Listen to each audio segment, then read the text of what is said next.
民跟护国，中央人民政府今天胜利了。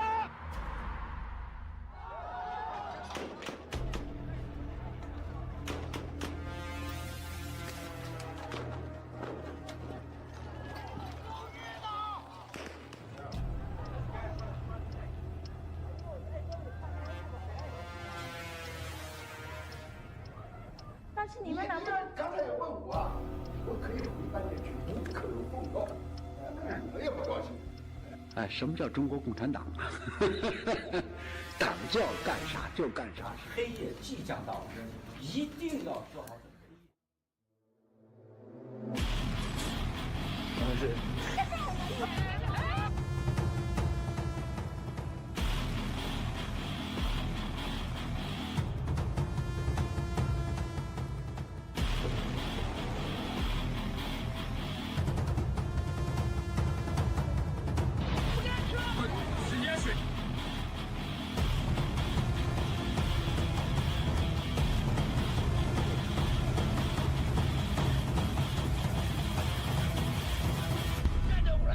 干死共产党！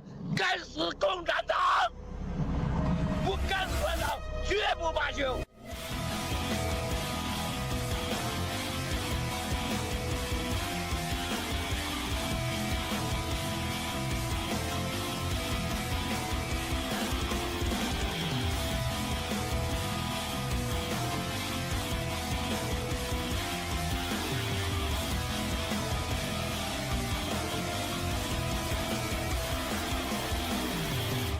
消灭中共是正义的需要。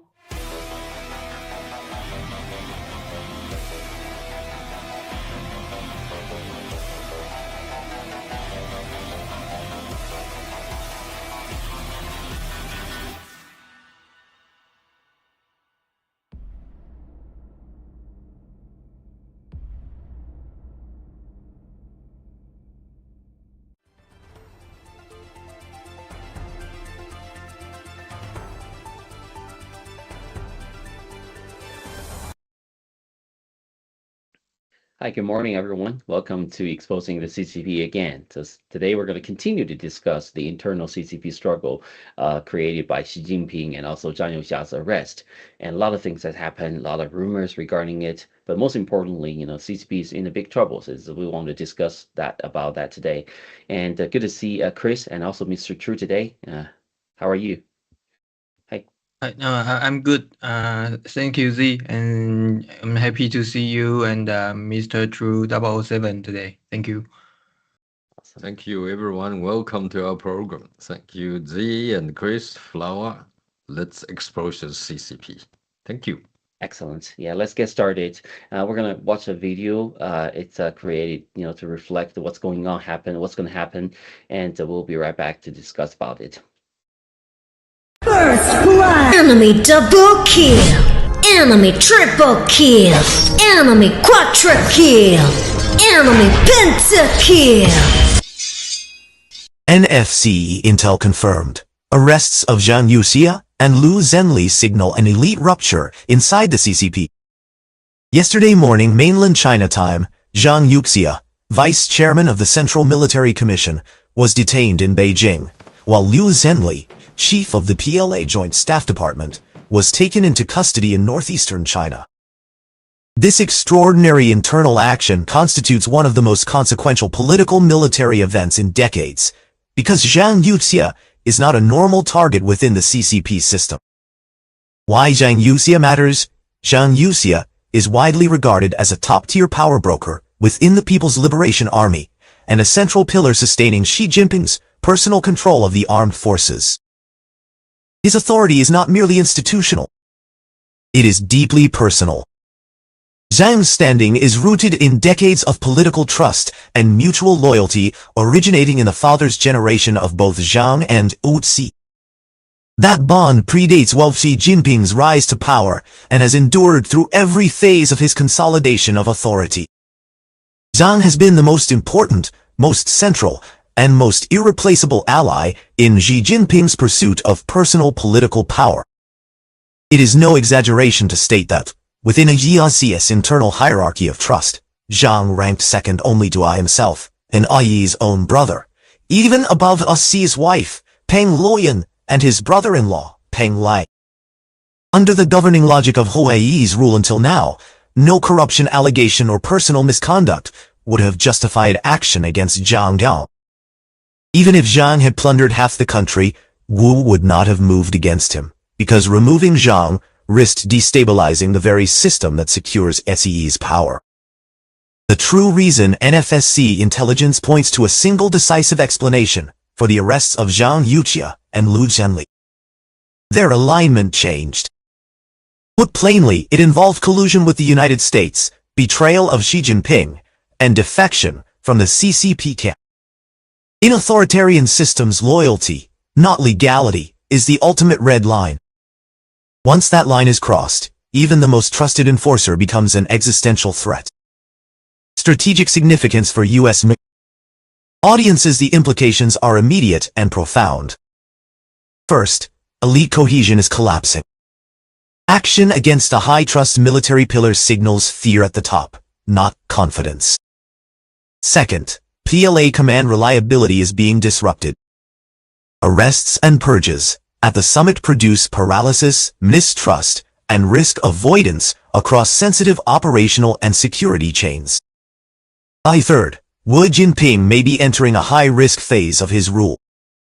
When a dictator targets someone this close, it reflects a shift from governance to regime survival behavior, a pattern historically associated with intensified repression at home and unpredictable external signaling. NFC Final Assessment. The founder of NFSC, Miles Guo, believes that the CCP regime is currently at its weakest, most fearful, and most out-of-control point since its founding. Core factions within the PLA are consumed by mutual suspicion, senior leadership is engaged in internal purges, and the system itself is showing signs of comprehensive structural breakdown. We assess that this moment is a rare strategic window for the United States to apply decisive pressure on the CCP and accelerate the regime's historic reckoning. Yes, I think as we discussed last time, this thing is still widely spreading and discussed about a lot of people. There's so many rumors and about what's going on. Is Xi really in power? Can he lose power? Is he gonna assault Taiwan? All these kind of things. But one thing for sure is there's a big purge going on, and they're in a very fairly weak position, I would say. It's a great time, as Miles School said, it's a great time recently to take it down since there's so many problems. They're not aligned internally inside. So we're gonna go to first Chris. Could you share of your opinions? What do you think of where this story goes? So I think the Zhang Youxia incident is still ongoing in its development. But I would like to talk about there's one open letter currently online to Xi Jinping, circulating. This letter is circulating online, and it's claimed to be a secret letter prepared in advance by Zhang Youxia. So if Zhang Youxia is detained, it will be released through overseas media. The letter criticized Xi Jinping for misinterpret the Central Military Commission Chairman responsibility system. It warns against military adventurism, especially invading Taiwan, and calls for Xi Jinping to step down. Zhang Youxia and Xi Jinping have different views on the Central Military Commission Chairman responsibility system. Xi Jinping has distorted this system into a patriarchal system, possessing the highest power, covering wartime command of the three armed forces, and peacetime strategy formulation, current affairs analysis, and personnel promotions, emphasizing personal leadership, and absolute loyalty. In other words, it is essentially one-man dictatorship. Zhang Youxia believes that this system should be the chairman's responsibility under collective leadership, where only during wartime is the chairman the supreme commander of the three armed forces. In peacetime, strategy formulations, current affairs analysis, and personal promotions should adhere to democratic centralism and cannot be decided by one person alone. Xi Jinping's distortion not only violates the original intent, turning it into a tool for micromanagement, where orders from the Central Military Commission chairman are obeyed inhumanly. With the highest power unconstrained, leading the army to degenerate from the People's Army into his own private troops, and potentially triggering even greater disasters. For example, the Tiananmen Square massacre on June 4th, 1989, which was Deng Xiaoping's violation of discipline and law. Now, this system will lead to even more severe consequences, such as unconditional loyalty resulting in war, that is, the military unification of Taiwan. So Zhang Youxia believes that military unification of Taiwan is not feasible. He opposed Xi Jinping seeking to launch a war to consolidate his political legacy.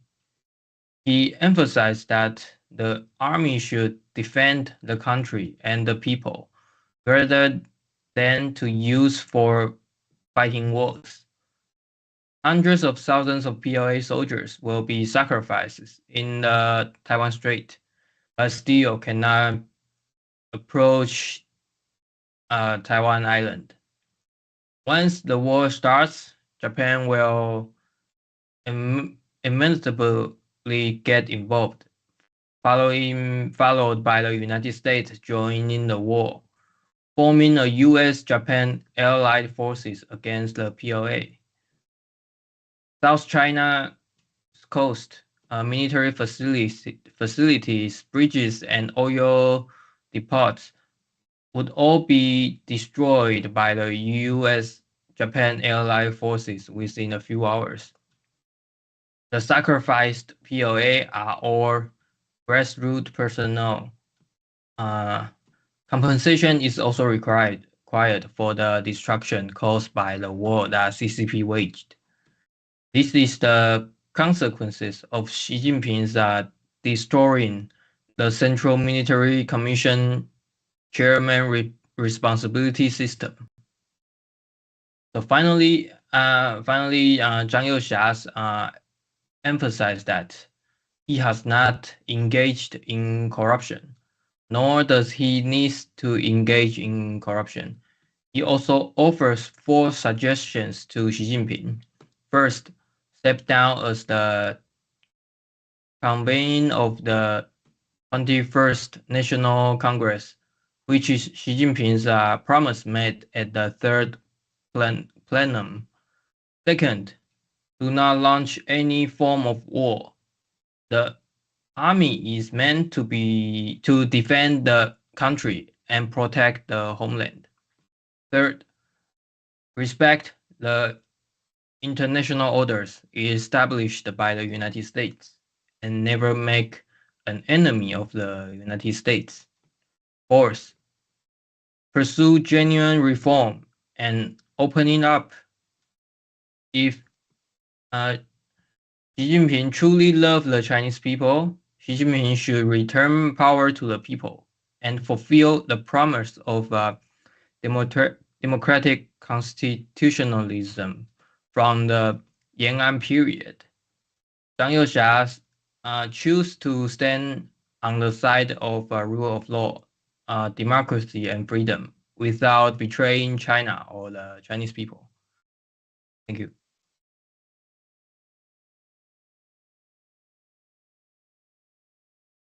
Great, excellent. Thank you, Chris, for summarizing this event. I think she definitely is under a lot of pressure. So the good news for Miles Go is that the military becomes really unstable right now. So the plan to attack Taiwan will likely be postponed, maybe even terminated. That's a great news. But I also know that the logic of internal political purge is different from democratic countries. In the dictatorship countries like communist China, and it's a life or death situation, so they have to fight. A lot of people, or probably thousands of people, officers, military officers, may be arrested because their connection with Zhang Youxia and other senior officials. And let's see what's going on. And now we go to Mr. Truth for more elaborations. Go ahead, please. Thank you, Zi. Thank you, Chris, for your for your narratives. I basically agree that China, the powers struggle between the old guards and also the military, and then Xi Jinping and his administrative groups. I think this is the triangle we are facing. Each of them is struggling for survival. It's very obvious that Xi Jinping want to make himself a hero of take Taiwan, and as part of his mission. I mean, this is a mission where he thinks, I think he dreamed of it should be easy. But I think the international situation changed, especially when the United States, if you look at the Davos conferences, President Trump appeared to be, absolutely leading the process, and openly declared that they will make America strong again. We're going to terminate the communism on the earth. Okay. So it's up to the old system of European Union to unite with the United States together, working together, and so is Canadians and Japan, Taiwan. So we can see since Indian Prime Minister last 3 days ago abandoned the association of oil trading, buying from Putin. His movements actually, turning to United States, it further changed the level of the game. You can see what happened is immediately the planned military demonstration in the Persian Gulf has been cancelled immediately between with Putin and CCP. Okay, and Iran are not going ahead. So if you look at everything sort of happens very quickly, but we can see that there's no way that the PLA under Zhang Youxia's leadership, he's not going to order any attack on Taiwan for opposite reasons. Chris already talked about. So the reason is that you cannot just, if you're going to attack Taiwan and with Japan and Taiwan united together, and also even South Korea, plus the U.S. heavy military bases surrounding both Taiwan Strait and Japan, it is not possible for the CCP's military to actually be able to even do that. So why a smart, a rational commander will say, this is a absolute losing game. Let's not sacrifice all the military young soldiers and so on. That's no gain, and that could lead into immediately death of the CCP's regime, and also severe setback for the military. So if you engage in the war, you must make sure you can win. But it's for Xi Jinping, for CCP, it is also from the really generals who have had the battle on the history. It's Zhang Youxia. His advice can certainly override Xi Jinping's political ambitions, and this is where strikes the conflict, and that's where the disagreement is. But the rumors we say, oh yes, Xi Jinping has arrested Zhang Youxia, and then on the corruption. I mean, corruption doesn't really matter for a person who owns the military. You know, the military expenditure is about 20% of the Chinese GDP over the last few years. You know, they're preparing to trying to have taken over Taiwan and then fight with the United States forces. That's the situation. So it's financially, it's a lost game, okay? And the military, it's a lost game. And also, once they lost, you know what happened? This is just the beginning of the domestic chaos, and also all the military soldiers, whoever fight it, will be ashamed of. Okay, will be in history said you guys did a terrible sin for the huge so-called the culture, the Chinese culture, the nation, and also they have not obeyed the rules of the art of war, okay, which is, I think President Trump is very, very fluent in using that, you see, against different enemies of the acts of evil, okay, like taking Madonna and the Venezuela and also Iran's and Putin all together, and also the Davos. So the whole climate of the world is changing, and people are waking up. People are saying what is happening, and so in such a chaotic situation in the world as it is, I think if they actually rational decision is to holding the power of military protect the country, not to engage in attacking of Taiwan, and it's not justified. You know what? Because the Taiwanese people is also part of the Chinese people. If you're trying to kill them, it's just not justifiable. You should make friends. You need a lot of, microconduct chips. You're not fighting. If you fight with Taiwan, you just all Chinese people lost. So this is really, it's just a hallucination and the dream of the Xi Jinping's head, because he got nothing to be proud of rather than kill so many people. I think his time will be, I think it will be finished when the whole thing finished. You see his legacy, his father's tombstone might be even been digged up or exploded in the air. You see that, this kind of revenge. So if a flower you can put in the next page, in the next picture for us. 前线将领放话 flower, please. 大纪元. You see what happens? Is those. It doesn't matter. I'm gonna explain to everyone in China what it is that. So the picture aside me, I will see that this is a picture made by the by I think by 法轮功media. It says that the military frontline military generals said, if any Xi Jinping dare to come to visit us, we're going to slaughter him and just kill him, okay, himself. Those guys. This is a very powerful statement from the military. I think that information, of course, I cannot verify, but this is from one of the top medias in the United States. I think it should be, there were Shengyun dancing. It's done under from the Falun Gong group, okay, which.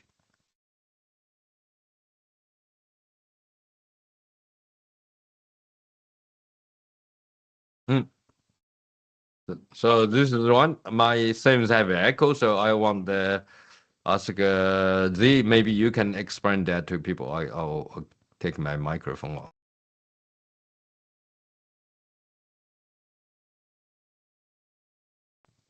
Yeah, So this picture shows, it says that if ever Xi Jinping come to,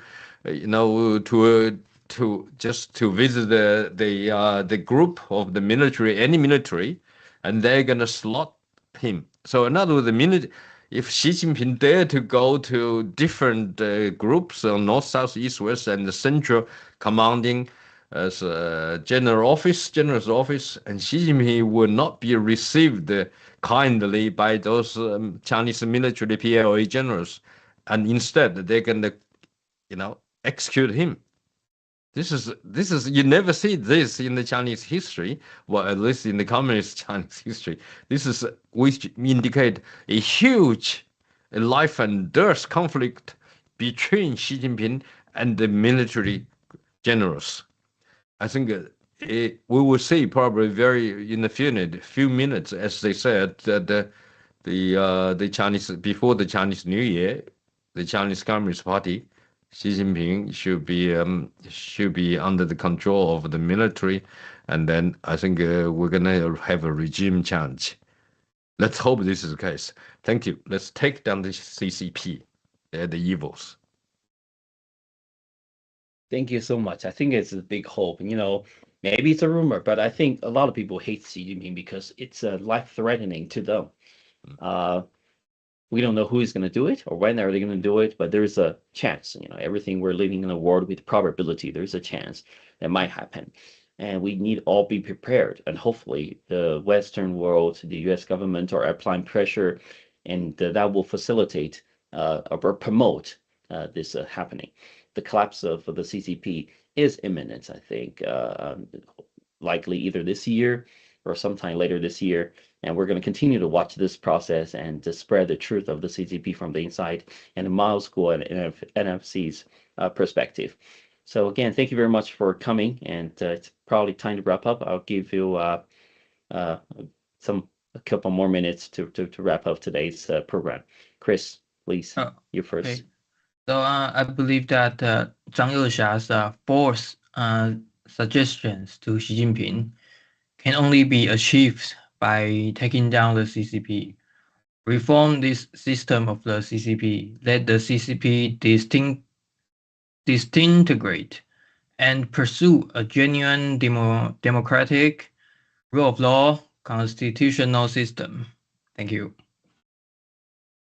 Absolutely. So I think it's long due for people in China who has been very hardworking, for the over the last 70 years for the CCP, and they, and what they got now, is the housing prices, property prices is less than half of the value as it is. Most people are unable to pay the mortgage, and also that the organ harvesting, freedom of speech is it never happened as they promised.